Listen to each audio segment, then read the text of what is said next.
Graças e paz, irmãos. Amém. Bom dia a todos.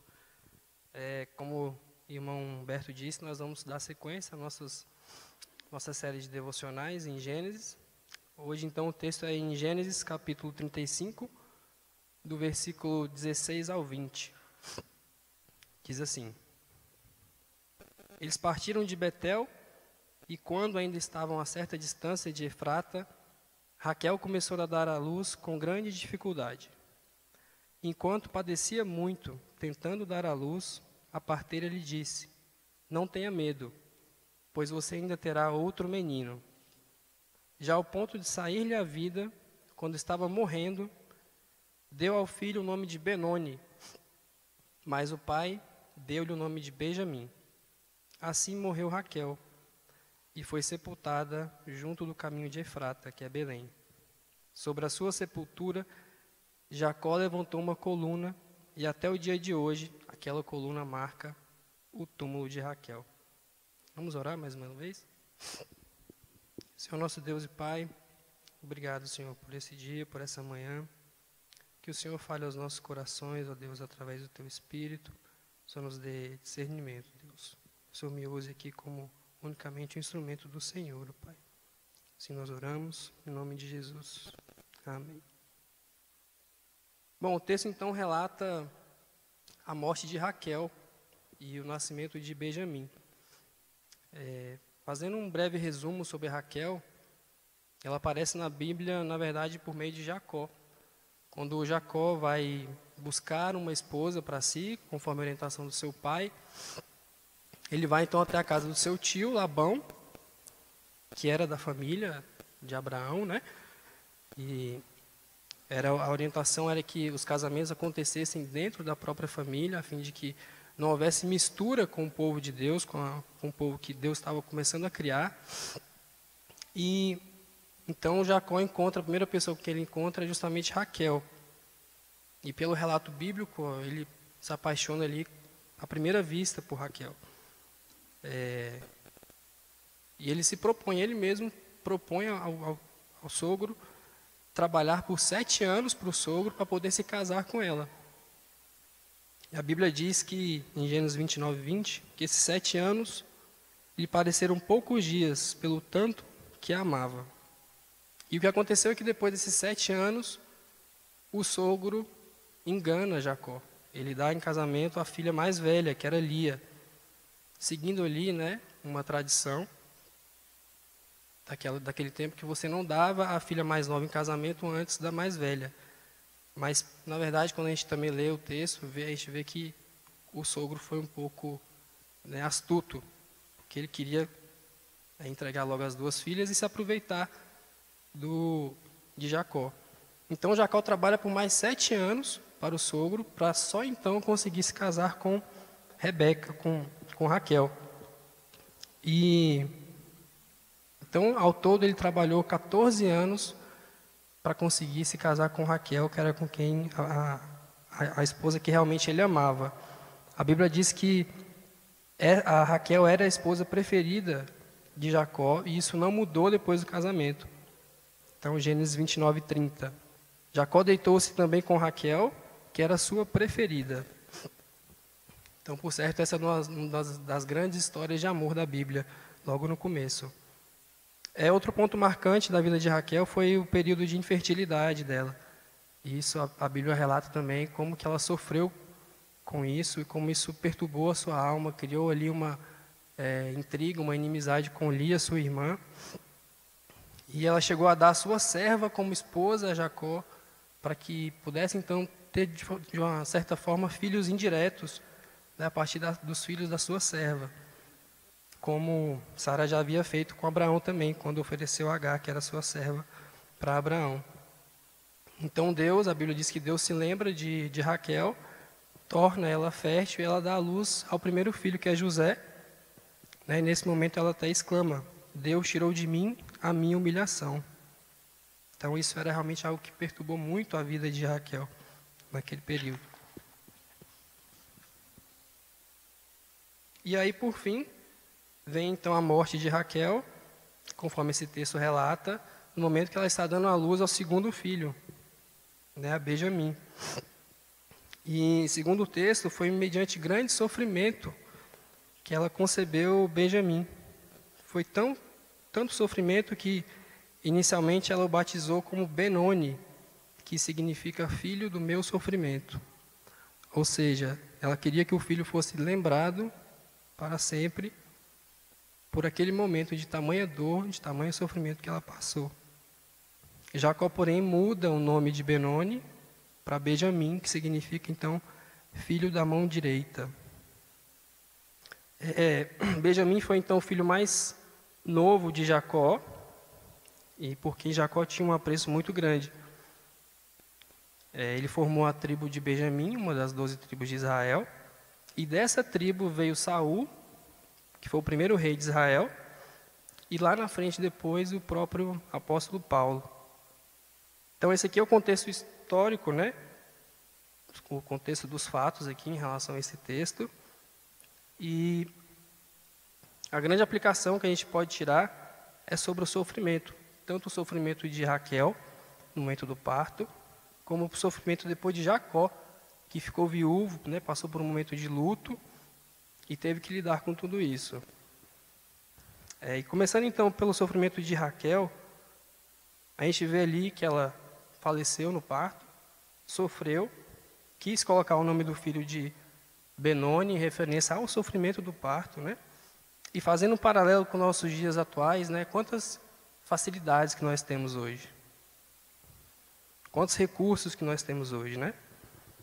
A gente tem solução para praticamente quase tudo.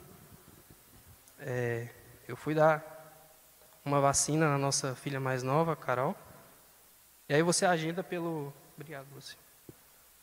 Hoje você agenda pelo aplicativo. Aí eles vão na sua casa. Chega lá, coloca um negocinho gelado no braço da criança. Aí depois tem uma pecinha de plástico com os pontinhos. Coloca ali em cima de onde vai ser aplicada a vacina. Aí vem um aparelho que cria uma vibração no braço. Aí junta tudo, aplica a vacina e a criança não chora. Então até a solução para a picada da agulha a gente buscou. O ser humano buscou, foi atrás, né? E Raquel não tinha uma dipirona para tomar naquele tempo, né? Sofreu e morreu. E quantos de nós temos a impressão de que o mundo hoje, na verdade, está mais difícil? Está tão complicado. Está uma tragédia. Quantos de nós já escutamos as pessoas dizerem, né? Não quero ter filhos não, porque esse mundo está muito difícil. Mas será que ele era mais fácil antes? Será que ter filhos na época de Raquel era mais fácil? A verdade é que, por esse aspecto material, Deus nos abençoou muito, né? Nunca houve tanta riqueza no mundo como a gente tem hoje. Nunca houve tanta oferta de alimentos. A obesidade nos Estados Unidos é um problema de saúde hoje. Nunca houve tantos remédios, tantos tipos de tratamento. E até mesmo nunca houve tanta estabilidade política. A gente vive um mundo tão complicado nesse assunto, tão polarizado, né? Mas se a gente para pensar numa escala global, o que de grave politicamente teve nos últimos 30 anos? Claro que existem os conflitos, a gente vê agora a questão do Afeganistão, né? Mas são coisas mais ou menos pontuais. Há 30 anos a gente vivia a Guerra Fria, há 70, 80 anos a Segunda Guerra Mundial, há 100 anos a Primeira Guerra Mundial. Antes disso, toda sorte de guerra, de povo sendo escravizado, de povo sendo dominado, sendo extinto. Então a verdade é que nunca houve tanta estabilidade. E isso é bênção de Deus para as nossas vidas.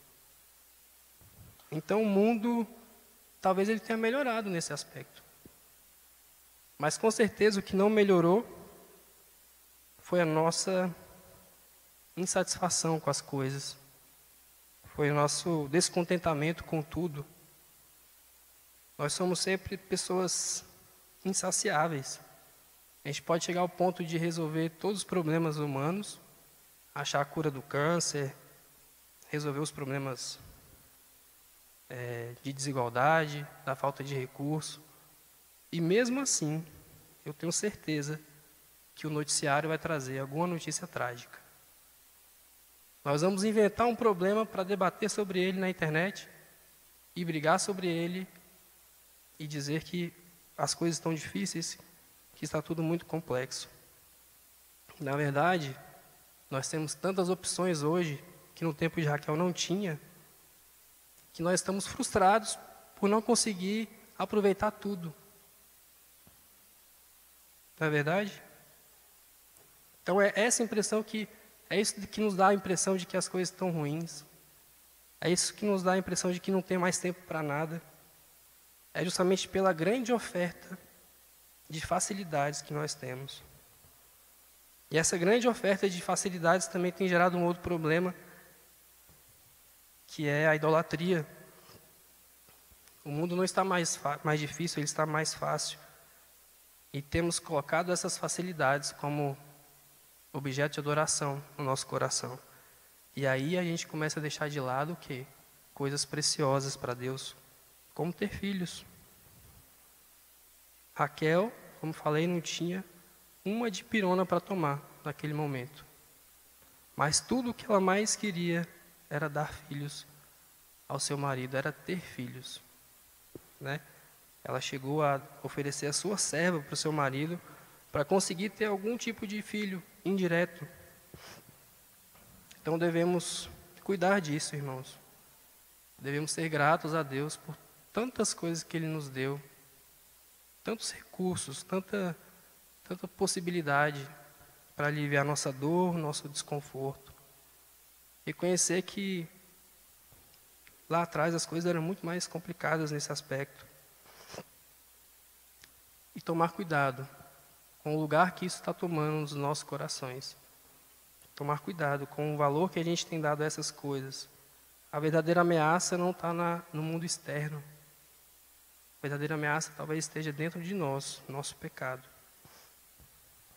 E o segundo ponto que a gente vê no texto é sobre o sofrimento agora de Jacó. Como eu disse, a Bíblia relata longamente como ele amava Raquel e tudo que ele fez para poder ficar com Raquel, poder se casar com Raquel. E ela morre prematuramente. E por certo, Jacó, ele tinha tudo para se revoltar. Ele trabalhou 14 anos para conseguir se casar com ela. Ele claramente tinha Raquel como sua esposa preferida. E Deus então tira a vida de Raquel de forma jovem, né, de forma prematura. Então ele tinha tudo para se entregar à tristeza, tinha tudo para se entregar à rebeldia. Ele tinha tudo para odiar Benjamim, que afinal foi por causa dele que a sua esposa faleceu. Mas o que a gente vê é que ele troca o nome de Benjamim, de filho do meu sofrimento, para filho da minha mão direita. E Benjamim foi ali a mão direita de Jacó por muitos anos. Era o filho por quem Jacó tinha um apreço muito especial, principalmente depois que José foi vendido como escravo. Então Jacó seguiu a sua vida, superou todo aquele acontecido. E a gente pode se perguntar, e será que ele conseguiu fazer isso por mérito próprio? Será que ele era um homem emocionalmente tão forte assim mesmo? Na verdade, eu acho que esse relato da Bíblia sobre tudo que ele fez para conseguir se casar com Raquel é justamente para mostrar que não. É justamente para mostrar que ele conseguiu porque Deus o fortaleceu. Porque Deus, de alguma maneira, deu forças para ele. E, sobretudo, porque ele confiou em Deus. Lá na frente, conversando com um dos seus filhos, ele relata o sofrimento que ele passou. Então, com certeza, isso não foi nada fácil, não foi nada que ele conseguiu tirar de letra. Ele sofreu, mas não se entregou. Ele sofreu, mas confiou em Deus.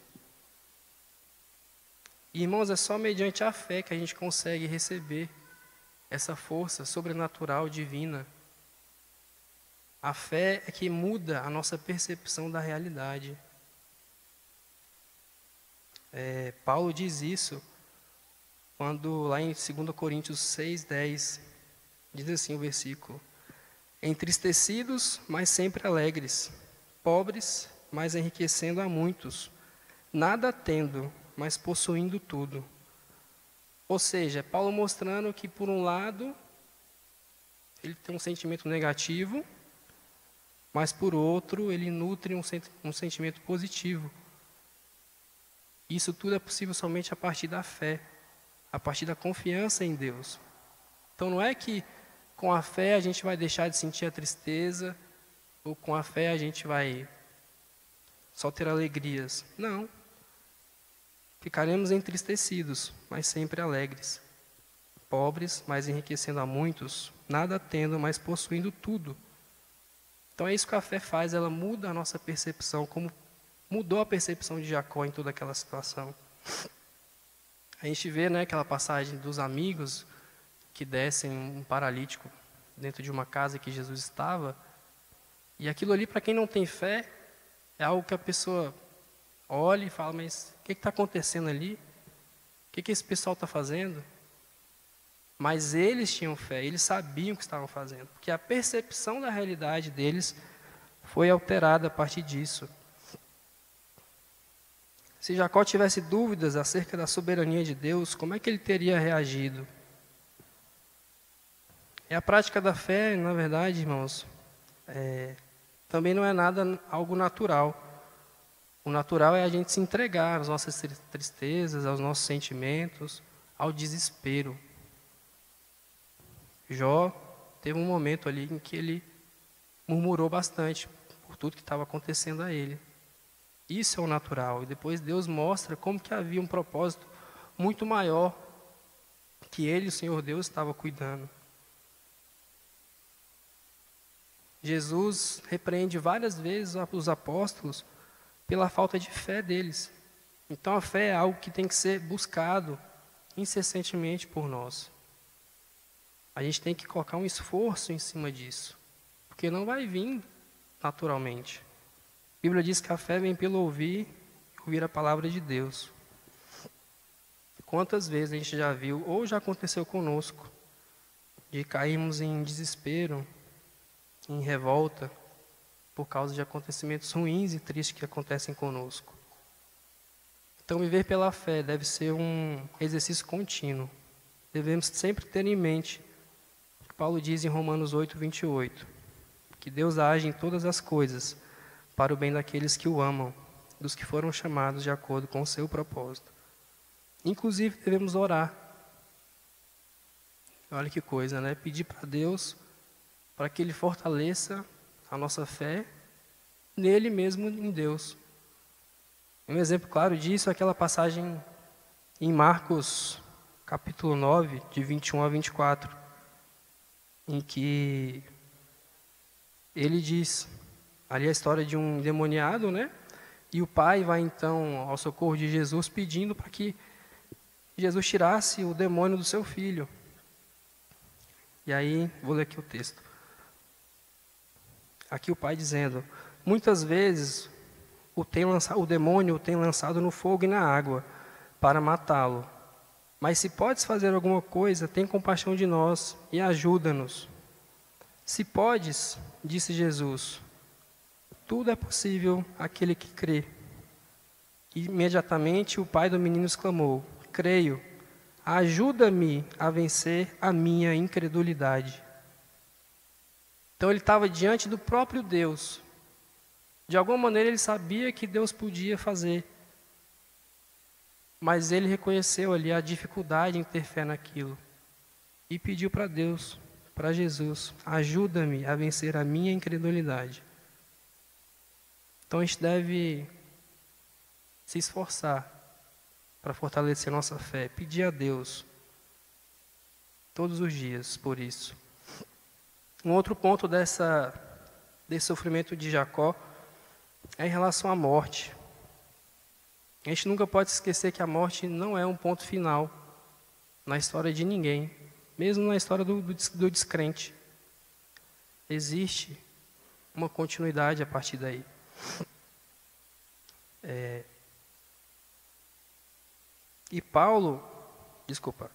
Jacó,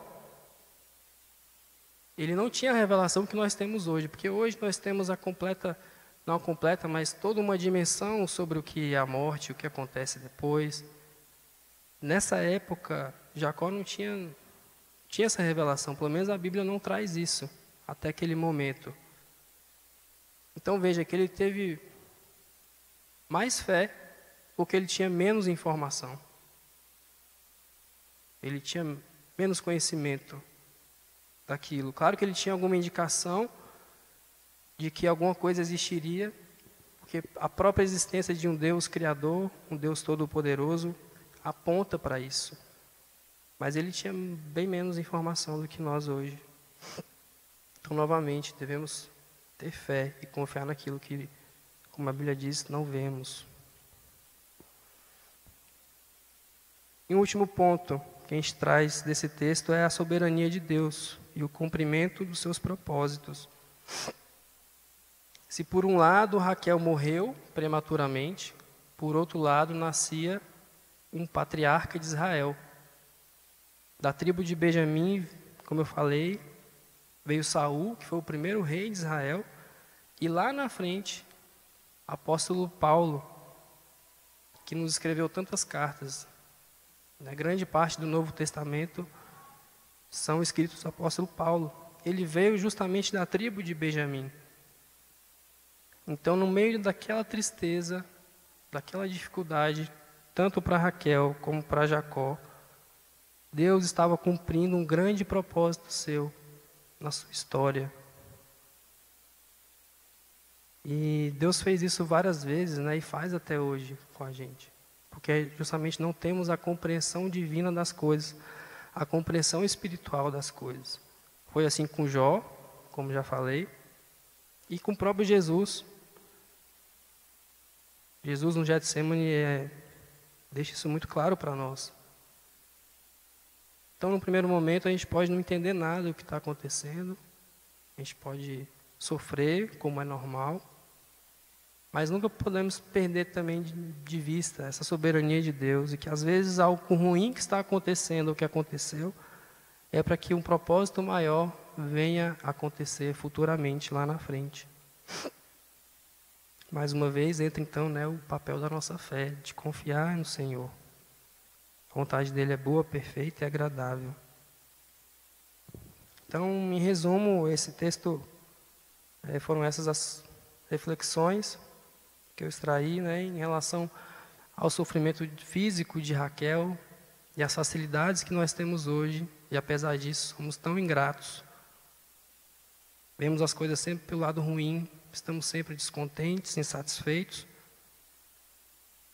Então precisamos ter essa gratidão por Deus.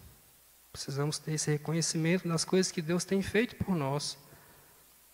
Parar um pouco de reclamar.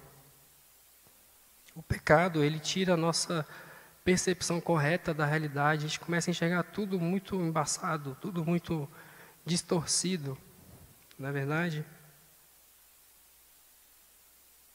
Também a exortação que fica com relação à nossa postura perante o sofrimento.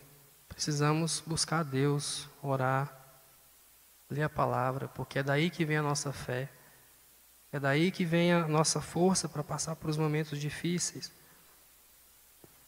Tendo em mente o que Paulo diz em Romanos 8,18, que os nossos sofrimentos atuais não podem ser comparados com a glória que em nós será revelada. Isso tem que ser uma realidade nas nossas vidas.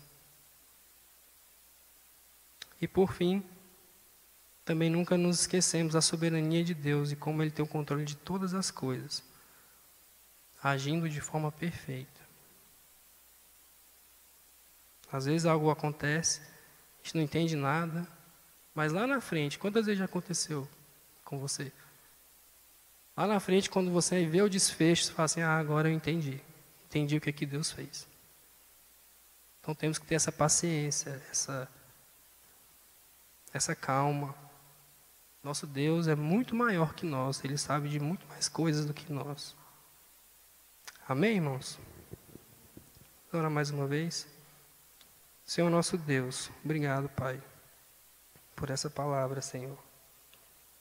Deus, que o Senhor nos ensine cada dia a sermos pessoas mais gratas, ó Deus. Reconhecer como o Senhor tem aliviado as nossas dores, nossos desconfortos, como o Senhor tem nos abençoado com tantos recursos, ó Pai.